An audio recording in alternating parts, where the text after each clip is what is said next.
Okay, here we go. Welcome back to Multifamily Strategy Live. Super excited for today's quick lesson and, as always, the Q&A. As we're always growing this channel, feel free to like, subscribe, invite a friend, but ask questions below in the chat as you enter. Really excited to have everyone here today talking about a very exciting story from a couple of my friends, Ethan and Eddie. We're about to have them on the podcast. I believe that's going to come out this Friday, so he'll hear even more about this deal. But this play is the type of stuff that just inspires me to keep doing the deals that we're doing and how a small deal can turn into a big deal. So on today's episode, I'm going to share with you how Ethan and Eddie came from one rental house to buying an 11 unit, $0 out of pocket, using some conventional and some bank financing, 100% financed, no partners. They use this creativity to run the deal for a little under 2 years. They just pulled $750,000 out of the property. It still cash flows. And they took that and bought a 44-unit apartment complex just down the road, 55 units, no partners, one play. Awesome deal. I'm going to show you how it was structured because these are the type of deals that get you very wealthy. By the way, the cash flow from the two combined deals, granted, they have a little bit of project to get the management going on the 44. Within about 6 months, those two will be financially free. Their net cash flow from those two buildings are going to be about $15,000 a month. That being said, they also have an 8-plex, 24-plex, a 12-plex, and a small cleaning company that they've been growing that helped them get through. Actually, I'll share a little bit about that story here as we progress. But super cool deal. So I'm gonna go right in and just break down the deal. So they're in Huntsville, Alabama. They bought an 11-unit building, had some serious management issues, so very low rents, little bit of disrepair, actually quite a bit. They had a lot to do on interior and exterior beautification. Being said, they got an amazing price. Seller was in a position where he was willing to finance about half of the deal. So he's like, well, I can seller finance, but I need 50% down. Now, if you're sitting here on this call or you're watching the recap of this call and you're like, hey, wait a second, 50% down, that's like all the crappy seller finance deals I see online. I can't do 50% down. Instead of saying we can't do it, they did my favorite thing. They asked, how could we do it? The answer was simple. They went to a bank and said, we need 50% down. They called the seller and said, are you willing to be in second position on this because we have some work to do? He's like, I don't care. I want half the money up front. I want to see that you guys are invested in the deal. I want to get my cash out of the deal. So they go, okay, we're going to fix the problem. Bank, will you come in at 50%? Seller, will you do 50? Now, a lot of banks require some money down from them. What they did instead is they committed to the reno budget. I'm going to share how they did this for the acquisition of the deal. They said, okay, whatever renovations you want to do, we're not financing those, but as the bank, we'll come in, we'll give you your 50%. It's a great location. Love the asset. 50% is a low risk point. We'll do it. Seller said, yep, I'll do 50% in second. Everyone's okay with this. Deal closes. Now they do have the renos to do. You have two options for this. If you don't have the money, you can bring on the partners or other people who have the money. You can give up some of the equity, but you get to move through the project quickly. Everyone gets the win. And on this, it ended up being a huge freaking win. However, they opted to do something else. 2020, they started a cleaning company. Eddie did, Ethan joined. They're cleaning and sanitizing the airport during the pandemic, and they're using these contracts to stock away earned income and pay for their renos. And they go through with themselves and a team, 1 unit at a time, turn the unit, turn the unit, turn the unit, turn the unit, get the income up, get the income up, get the income up, paint the exterior of the building. There's one, and I'll actually post, I posted a couple of videos of this before, but they actually dug a 100-foot by 4-foot deep trench, fixing the drainage of this building. They went through and they did it with sweat equity. They worked for the money. They earned the reno income, but they got the building $0 out of pocket. I want to point out their qualifications was one rental house. They had both left their jobs. The bank lent to them because they believed in them as operators. They told them a story that made sense. They didn't have any major credit problems because they didn't have a lot of credit. So they came in and said, hey, look, we've done a few successful flips. I've run a single family house. They have been a part of an 8-plex. They've done a 12-plex in partnerships. Like, this is our first solo deal. You as the bank, when you invest into us, you can tell we're movers and shakers. We've started companies. We're doing small deals. We're scaling our business. We have some experience. We need someone to take a bet on us. They found a bank who will do it. It's not as hard as you think. Came up with the debt product. They closed. Instead of bringing on partners, they did the right thing. They earned the darn reno money. They spent about $150,000 on this thing. So over the next year, they flipped a couple properties. They did the airport cleaning business and sanitation business. They stacked all the capital for it, put in this building. $150,000 of their money over 2 years into the deal. They pull out $750,000 of the refinance. They knocked it out of the park.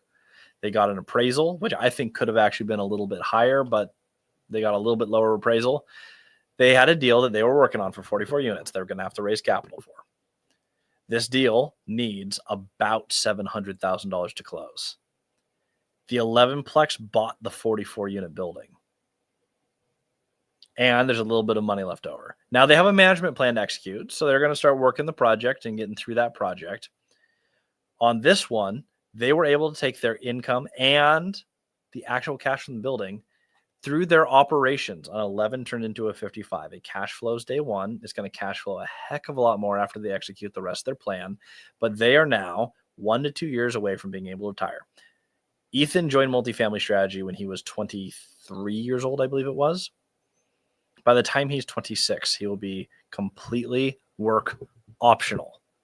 The rest of his portfolio is also stabilizing and doing very well. These guys have a partnership that is going to be generating in their first 3 or so years of business about $30,000 a month. An unbelievable deal, but what I wanted to focus on is how simple the deal is. This deal has been on market for a while. It doesn't work with the 11plex. It was on market for a long time. It did not work with bank financing because of the bad books. You would have to come in really low loan to value, which is what they eventually did. Seller financing, no one wants to put 50% down on a seller finance deal. No one wants to do it. I think it's the most ridiculous thing. So when you're putting these all together and you're trying to get the right deal structure and you're trying to put these, like you're trying to really get into the deal, negotiating and structuring the right way isn't just the one thing, or isn't just the main thing, it's the only thing. The difference between them and everyone else is they just asked, how would we do this deal? And that question made them $750,000 in cash.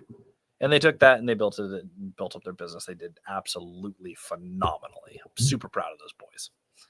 So that is the deal that I wanted to break down today. There are so many deals out there right now. I have on the mentorship calls that we do. My last week, I just live called. I said, hey, look, give me a market. I'm going to cold call.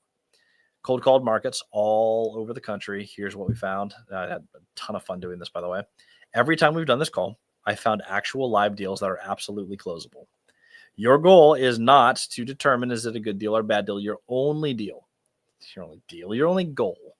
is to get in here and go, how would this be a good deal? What would make this a good deal? If I was to work this, and what makes this thing cash flow day one? And how can I hold this forever? And how do I get the seller everything that they want? The guy wanted 50% down. They found a way. They found a bank that was willing to work with them. That simple. That decision turned $150,000 into $750,000. That $750,000 is going to build about $1.5 million of equity in their next deal. They're going to turn $150,000 in 3 years into $1.5 million and into about $20,000 a month of cash flow in that LLC over 50,000 units. 50,000 units, 55 doors, $1.5 million in equity, tons of capital. I'm so excited for these two. They're some of the better deals I've looked at. It's very, very exciting. And this is available to anyone, any market. I'm not kidding. You can literally hop on Crexy, call on deals, and just start figuring out why hasn't this sold yet? And then work with the broker to figure out what it needs to happen to sell. You do this drill every time I have done this. And I record these calls. So for the people who are in the mentorship group, if you were to come into Multifamily Strategy, look at the broker live calls, you can go back in time and see every time you give me a random city or a random market in the United States, we find deals on that call. It doesn't mean first call every time, but you give me 2 or 3 markets, we'll dig up a deal. a literal workable deal. Anyone can find these, anyone can negotiate them, and those decisions can lead to one deal, which leads to another deal, which leads to another deal. And now you're looking at this, and these guys are about to cross 100 doors in their portfolio, probably by the beginning of next year. They're one deal away. Their business worked. I mean, who wouldn't want to do that at 25, 26? I started at 28 years old learning all of this stuff. It's still crazy to watch these guys do this at 23, 24. We have 19-year-olds who come into the just join the channel, ask great questions. I freaking love it. As always, we open this up for questions. So if you guys have any questions on today's, you're free to ask them. If not, then of course you don't have to ask them. It's simply a suggestion. Did less marketing on today's episode, but we are rolling our new webinar series, completely new. I stopped it for a while. We filled up the mentorship. I do not sell. It's a mentorship, right? So I don't sell more spots than we have. I hate it when groups do that. The goal is not just to grow. It's to be the most effective group of all time. Multifamily strategy. If you're going to join, why don't you buy real estate? That means you're going to need some of my time. So that is reopening. And with that, I'm sharing a brand new webinar series. What I'm going to be running through is the actual models that I have used to structure deals. A model that has worked for me, and if you follow, will factually make you a lot of money. If anyone can disprove me on this, I would love to hear your thesis, because I think the thesis I'm going to share here on how to build your portfolio is impossible to argue with.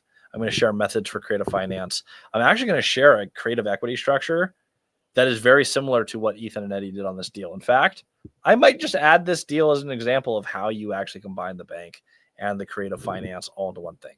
At the end of the day, everyone who joins the webinar is going to learn something major, which is it's not just creative finance. It's creative deal structure. We're not a creative finance group. I think we've been mislabeled because of the YouTube algorithm.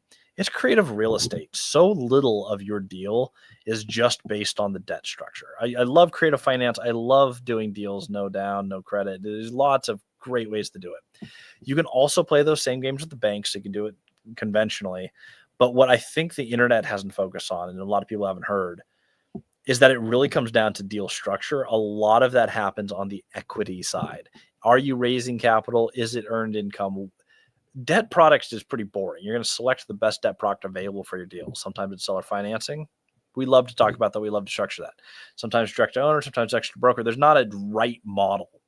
But if you're looking for deals, finding deals is very, very simple. When you know how to negotiate a deal, you find the best debt product and you go, okay, if this still makes a bunch of money, how do we structure the partnership? How do we structure the deal? That's all this is. This is creative real estate. If you guys have any questions, let me know in the chat. If you don't, that is perfectly fine. I will see any of you, and all of you, hopefully, on the webinar. I got the first question in from Oscar, and then we'll kind of go down the line from there. Oscar, how do you explain the option contract to your attorney, specifically on the option to buy out investors? So that goes into your operating agreement. So when I partner, I don't want to be partnered with everyone forever. I love my partners, most of them. I love a lot of my partners, and I love working with people, and hopefully you're only working with people who you really know, like, and trust and want to work with. However, I don't want to partner forever. I want to own the real estate, for the real estate to pay for more than its expenses so that I have cash flow, so that my income goes up every single time I buy a deal and stays up for the rest of my life. Simple model, right? So if I'm going to do this, people are variables. I don't want variables in my portfolio forever. If I'm going to have less people, I need an option to buy them out at a fixed price at a fixed period of time. So when I talk to my agent, they're going to put it in the operating agreement. It's actually an addenda to the operating agreement that I do as my option contract. It's another contract that we sign, we notarize. I have the explicit right within the next 4 years, I have the rights to buy out your position for $200,000. Now, you may have only put in $100,000 for the deal, but we're doing a value add project. We've got through the project. I've increased the equity. I'm going to refinance, and options are all optional. So you need to say what happens if the option isn't executed. So what's their security? If I fail to buy them out at the end of 4 years, I have to sign over my equity to them.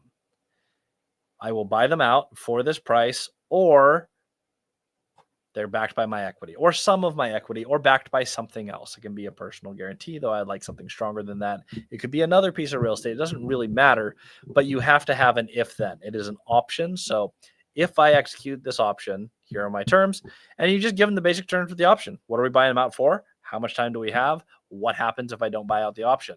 They put it all as an addenda to your operating agreement. When you close, that's in there. The nice thing with this too is you can find and negotiate this after you're under contract because your operating agreement is done after you're working the deal. So once you're under contract, you find the partners. When you draft this OA, this is when you negotiate exactly what those options are going to look like. I guess a better way to phrase that would be there's 3 parts. What price, what timeline, what collateral. If you can include those to your lawyer, they'll help draft that. I like to attach it to the OA, but this is technically a separate option agreement. How much should PM be paid? 6% of net. It's actually going to depend on building size in the project. On smaller multifamily, so it's called 50 units or below, 8% is pretty reasonable. I had a PM just try to raise their rates to 9.5. That's a PM that is less likely to retain any business because there's competitors who have better leasing track records in their market who are charging 8. Now, as you get larger, it can get down to 6. If there is on-site management, often you'll start to get into models where it's direct compensation. So, for example, if I'm managing a 100-unit building, I have clients who I do this for. They need on-site employees, but they don't want to do all the hiring. So my service, I come in, okay, you pay the employees. I will hire them. They work for my company, but you will reimburse their salary, which I often do $4,000 a month for an on-site full-time property manager. So let's say we have one employee in the office. They're $4,000 a month plus either 3 or 4% management fees. The goal is not to nickel and dime clients, but to have a compensation package that matches. So it will depend on deal size. If you're doing like a huge 200-unit Class A building in Dallas-Fort Worth, you could be looking at 2.5% management fees because there's a ton of money coming in and the rents are very high. So you're getting a smaller percentage of a ton of money instead of a larger percentage of less money. So it really does kind of depend on your project. But to answer your question the most directly, assuming that you're buying between 5 and 50 units, 8% to maybe down to 6% is about what you would look at. Often if it's one of my friends or someone from the YouTube channel, if you guys reach out, I would absolutely entertain 6% on a building that's not absolutely tiny. I just need to manage something that is a 12-plex or above. If you have a 10, I'll look at it. 2.5 mile radius around DFW. And our company's growing like a weed. We hired some of that. I actually just acquired another property management company and rolled it in. We have some crazy talented staff. We've got 2 questions here. Where does the lawyer and inspection cost come from? Second, getting traditionally financed as new LLC. So all your bills, I'll start with the first one. All your bills will come from, you guessed it, it will come from money. Now, where that money comes from is completely up to you. It could be earned income. It could be saved income. It could be borrowed it could be borrowed money. It could be, there's a ton of different ways to pay for it. One of the more common ones is if you are going to be doing a capital raise and you are bringing on partners, which is an option.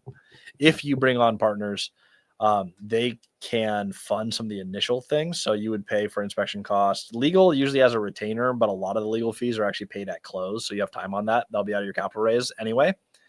The inspection cost and some of those like mid process. So your sewer scope, your property inspection, if you have to do an environmental study, paying for these is usually an out of pocket. If you don't have the money, you can do a 0 interest credit card. It's an option. They usually have a promo period for like a year. Then when you close, you pay off the card. I've seen that done a billion times. I don't love the model, but it is free money effectively. I just see people mismanage it and then they get stuck years later with a 24% interest rate. So if you're confident that you can just pay it off at close, you can do a little credit card hack. But often what you do is you give a little extra incentive to the first investor to fund the account. So if someone comes in with a little bit of seed money, also they're usually the same person who helps spot the earnest money. They get a little bit more of the deal than any other partners if you bring in more people. You're like, hey, because you are first money in and the risk profile is different, if you believe in this deal, I offer you this, and your money is refundable if for any reason we back out of this deal. So as long as you secure it correctly, that's a common way to do it. The other way to do it is earn it or save it, of course. Those are options, but that's usually where they get paid. Second, getting traditionally financed as a new LLC. Let's inform you now as the LOI gets accepted. No. So I usually, if I'm doing a capital raise, I might not know everyone who's going to be on the deal when I go under contract. I might be bringing on a few more partners. Then I'd have to amend the OA and refile stuff for the LLC, and it's a mess. Most typically what you do is you put it under contract in your name and or assigns, or if you have a partnership that has a holding company, that company and or assigns to your other LLC. And then during the process, you'll file that LLC, add members. If you already have all the members for your LLC and all of your capital on the front end, then just go ahead and put it in. As far as getting traditionally financed, they don't care about the age of the LLC at all. They care about the experience of the members of the LLC. From Oscar, how do you verify expenses and find the numbers for expenses? We asked for P&L, rent rolls, T12, look for inconsistencies, reviewing bank statements. What else? Comps, call PMs. So verifying expenses, you're going to want to actually look through the bills. So I want to see the P&L, the bank statements, of course. But like utilities, I want to see your actual utility bills. You're sent them every month. So what's the water bill? What's the gas bill? I want to see, I want to go through all this. You'll need to see their insurance binder for the loss run. So you'll actually see some of their insurance billing. But as you go through, that's the easiest way to verify expenses is you come in and look at their books, look at their invoices, and you go through them one by one. For rent comparables, interviewing a PM is the best thing you can do, but you can also get a really good initial take on it by looking at two things. If you look at Rentometer, there's a rent comps, since rent trends up and it's historical data. It's recent, but historical. Rentometer is usually a little bit below market rent, usually. Listing sites like apartments.com or Zillow, if you look through the multifamily there, those are asking. Asking is often a little higher than what actually gets negotiated. So if you look at similar properties that are listed, go down a little bit from rent. That's probably around your market rent. If you look on Rentometer or at a historical data, look at the market rent, probably use it because I like conservative numbers, but know that your actual market rent is probably a little bit higher than what you're seeing if you're looking at historicals versus asking. But remember, asking and actual is not the exact same thing. Best thing you can do is interview 2 or 3 local PMs for what they think they could lease, because that is really what's most important, is what price gets people paying in here consistently and gets the right tenants for me. Do you advise we ask brokers if they know lenders? They can, I usually, one thing it actually helps you transition out of in the original pitch is when you're talking about the deal to talking about closing and financing is I ask them, hey, what are your thoughts on the financing here? Do you guys have a lender who already likes this? Do we know what we're looking at for projected loan to value? There's a way to ask them, is there deferred maintenance? Are there good books? Is the property in good repair without coming off unprofessional or asking a million questions? But it also does open it up for them to say, hey, yeah, we actually did have a lender. We've talked to this with a couple lenders who have sized up the deal and have thoughts on it. We can connect you with them. I think it's a normal professional question. I would never start with that. Get through talking about the deal first, and then you transition into the financing. But that's a great question in the financing section of that flow, which, by the way, we train on pretty extensively on multifamily strategy. So that is, we actually run and drill this all the time. That broker script has made me so many millions of dollars, and it's such a simple flow.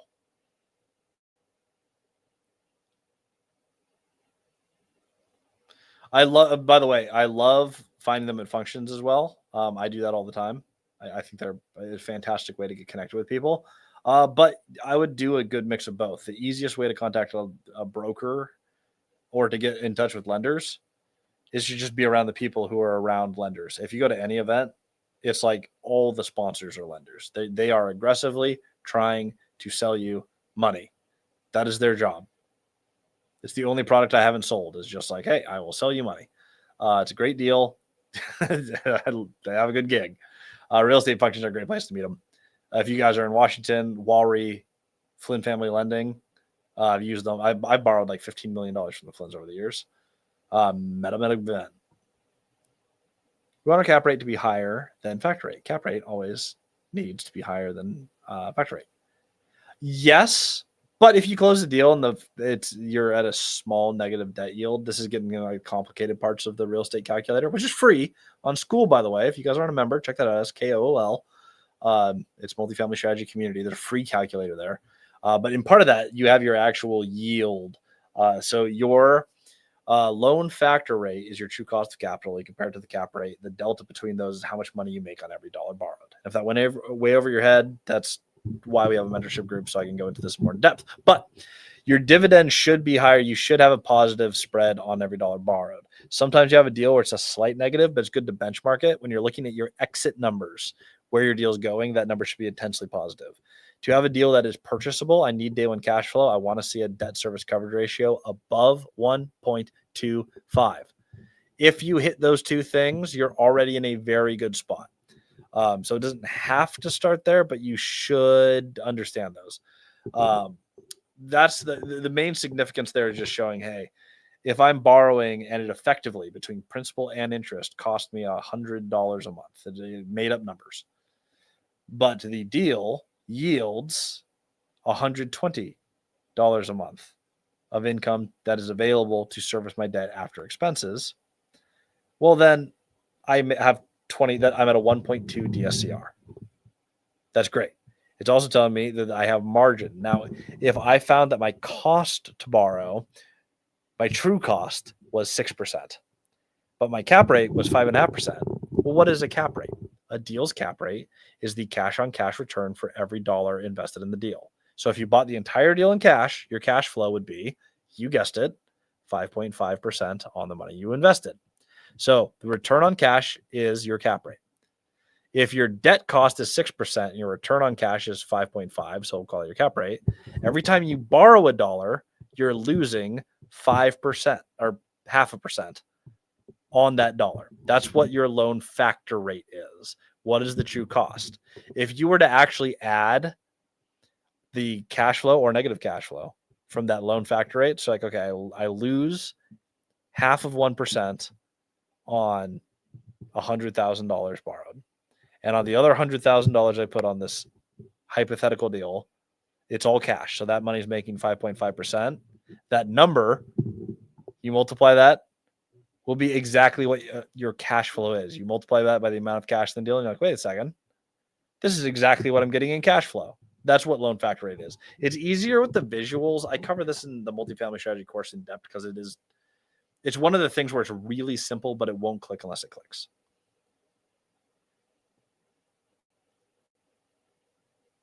And final question. Ooh, okay. How do you verify? How do you ask for an owner meeting? So it's all about building a relationship, and you're going to book a meeting over the phone. So this is like, how do you actually ask for the meeting? I just call and I let them know a little bit about what I'm doing. I don't want to cold call them out of nowhere, but I don't want to come off as some buyer because I'm not. I want to try to build the business that they're building, which is true, but I don't want them to feel like I'm trying to take anything from them. I want to learn from them. I want to build a relationship. I want the connection point. So what I call prepare what your story is. And the mentorship group, we call this the circle drill, but I map out, here's all the things I've done in my life and the lessons that I learned around this. And this is what's made me me. And so one of the most pivotal things for me, and I share this many times, is I wanted to retire my wife. She injured herself as a kindergarten teacher. The school district covered it up for political reasons. It had to do with skin color of all things. And it was, I'm like, we don't want to be a part of this. This is a awful, super racist program that is going on in the city of Seattle. And we're like, we're not doing this anymore. So I had this urgency to retire my wife. That's a key point that I often bring up is, hey, my wife got injured as a kindergarten teacher. I'm trying to retire her. I've bought 2 duplexes so far. And when I drove past your 20-unit building last week, I haven't been able to stop thinking about it. So I looked you up and I called you. And I know this is out of the blue, but is there a piece of advice that you can give to me as an investor who has a couple of duplexes for the difference between getting to a duplex to a 20 unit? Because I don't think I'm going to do this one duplex at a time. I need to learn how to scale. Less than a minute, quick story. Makes total sense why I'm calling you. It'd be kind of weird to hang up on me because it's like, guy's trying to retire his wife. I'm ahead of him. They'll engage in dialogue when there's momentum. This isn't supposed to be a long call. When there's momentum, for someone who engages with you, they start telling you their story. They start talking about the deal. That's where you go, this is fantastic. This is exactly what I need. I'm going to be in town this time, this hour, next week. I don't know how close you live to the property, even though I always do. But I say, I don't know how close you live to this property, but if you are available and you happen to be in town, would you be open to meeting for coffee for 30 minutes? I want to talk to you about how you built your business. I do not want to reinvent the wheel. That's a very common talk. Now, today, of course, my conversation is different. I don't pretend I just have a couple of duplexes. I have a much bigger portfolio. But you tell them a true story about your starting position and why you're doing what you're doing in way less than a minute, ideally 30 seconds or less. After you say, hello, this is me, I'm calling about this. Talk about an individual property of theirs for why you're calling. And then ask them open-ended questions. Get a couple answers. Do not have a long conversation, though. The goal is to get off the call with a booked meeting. So as soon as there's momentum, you're going to take that momentum. Because if you talk about everything and you ask for a meeting, it's like, I think we covered everything, actually. You should be good to go. But if they're right in the middle of it, they're excited, you're excited, easiest time to like, oh my gosh, I wish I could talk all day about this. But I will be in town at this date, at this time, at this coffee shop. If you're around, would you be willing to spend 30 minutes for me? I'm buying coffee. Rarely will you get turned down for that. And if you do, so what? You didn't know them before the call. You're not going to get to know them after the call. You rarely will get turned down, but it is a no cost to yourself thing that you can do that will build your business like nothing you'd believe. Okay, final question. Ken McElroy says he sees rates dropping by a quarter point slowly over the next 6 months, and now is not the time to raise rents or charge maximums 90%. But I agree with this as well. I think, we have one more question after this.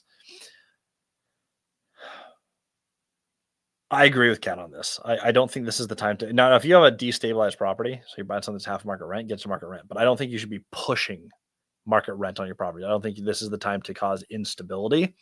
I'm a little bit more aggressive on how I manage than Ken, but Ken's an acquisition expert. He's one of the best in the world.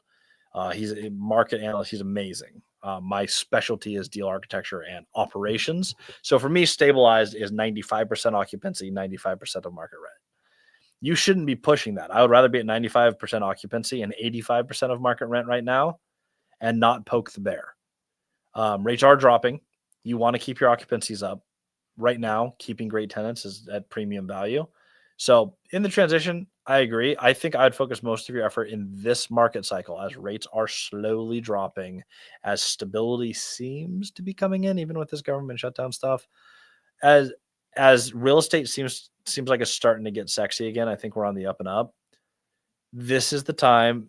Be stable and focus most of your energy on the acquisition. You want to scale up here because if we hit the up cycle that many people are predicting we will, and this isn't going to be a boom. There's going to be a slow, steady real estate's getting hot again. There's going to be a slow turn up of the temperature over years.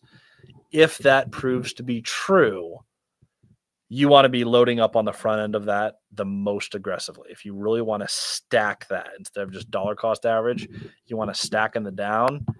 We've had a rough half decade in real estate. We're coming out of the end of that is what most people, myself included, and Ken, seem to think. Don't destabilize. Focus on buying more problems. By problems, I mean properties where you actually can push the rents because they need to be. Okay. Oh, it's Kirby. God, sorry. Apologize. I didn't recognize your YouTube tag. What's up, Kirby? Last question. Do we trust the broker's lawyer? Or are there a bunch of them that our group is partnered with that we can use for PSA review? So for PSA review, you have a few awesome resources. So not an ad for multifamily strategy. The live is not an ad, but I do want to share what we do. And you guys can copy this in your own business, or you can join my group if you want a mentor. If you want information, it's all on this channel for free, forever. We're the course killers. You never need to buy a course. We have one for the mentees. It's in the program. Here's what I would do. So I review deals. So if you have a PSA to review, I'll absolutely review it. Now, if you're getting it drafted, broker or lawyer in your market, best thing you can do. For review, depending on the deal size, if it's a large enough deal, Todd Robinson is my lawyer. I will share him with people for the right deal. If it's a really small deal, he's going to refer you out to someone else anyway, though. So you're going to use someone locally. If it's a little bigger deal, Todd's probably your guy. Very good lawyer, good on the pricey side. You also have a tool within the mentorship called Osgood AI.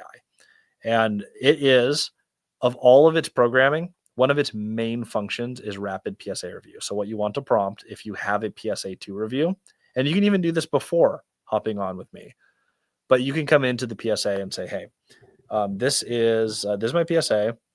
Can you summarize the purchase and sale agreement for me and recommend improvements and point out any problems that I may encounter with this document? And it will do a phenomenal job of breaking it down, simplifying it, pointing out things that you might want to add, and it will tell you what things that you should ask the broker or lawyer. We did this. We actually did this on a PSA, and this was a big one.